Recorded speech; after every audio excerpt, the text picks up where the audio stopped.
Satellites are a great instrument because they fly above our heads, and then they can see the Earth as a whole. And of course, the first thing that the satellite observe above the ground is the atmosphere. And the satellite now, they have the capability to look at the atmosphere on its different colors, or even in colors that are not visible to the human eye, that we know is limited in a certain spectral part. And thanks to this capability, the satellite can monitor the presence of different types of molecules, of what we call chemical compounds, particles that are suspended in the air. The particles are quite big. They go from the nanometer, that is almost invisible, to millimeter, that start to be visible, is somewhat the dimension of the droplets of the cloud. And to do so, they need to explore a different part of the spectra.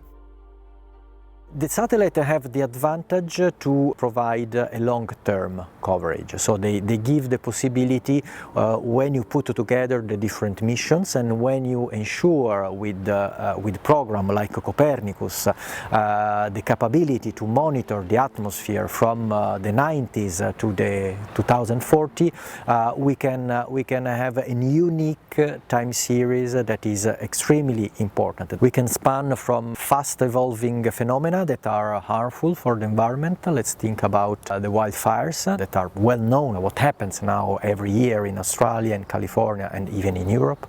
The fire, they burn carbon, they burn living matter, and then these produce carbon oxides with a series of very fast chemical reactions. Then we can observe the signature. Of course, we also have seen dust storms in Europe that are really often covered by dust layers that come from the Gobi Desert, that at the end is not so far in terms of the big circulation that we have in the atmosphere. And monitoring dust is important, of course, for the visibility, for the intrinsic interaction that they have with air quality, because you have a larger burden of particles. Always talking about dust and ashes, let's think about the volcanic eruption that occur not so frequently, fortunately. The satellites are extremely important to seeing the chemical products that comes from there. Volcanic eruption, they produce sulfur, and it is a form oxides. So we can see the fate of the plumes that are emitted for a longer time, even when they become invisible to the eye because the ash is just dropping down on the ground. We know that there are millions of deaths that can be attributed to air quality in its different forms.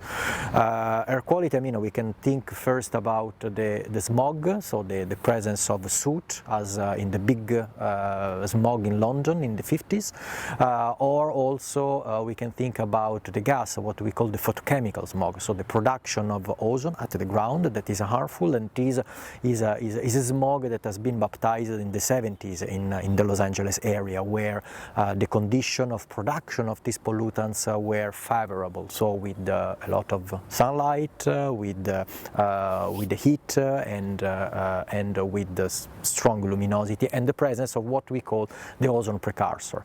So ozone precursor are the pollutants, and the satellites are extremely important because, of course, the satellites do not measure at the nose level, so they cannot monitor with a sufficient quality what we breathe, but can see what happens in different atmospheric columns, in different layers, in a continuous way. And also, what is extremely important is that satellite data are used in what we call in a long data value chain. So we start from the single photons, from the single scattering process, and then we go to data that are meaningful, and then these data are ingested into models, into global and regional models, in order to provide both analysis and forecast. And this is also what Copernicus is about. So we provide the data to the Copernicus Atmosphere Monitoring Service that provide the best and the most advanced state-of-the-art diagnostics and forecast for air quality.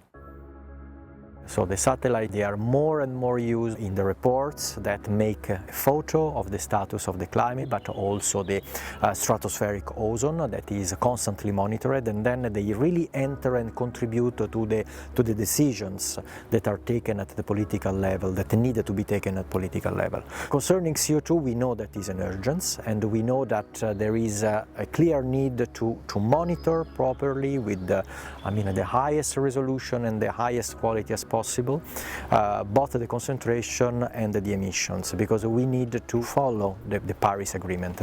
So Copernicus has planned a series of sentinels that are dedicated to monitoring the carbon dioxide, with the aim, of course, to quantify the emissions that are produced by different sectors, by different countries in different regions of the world.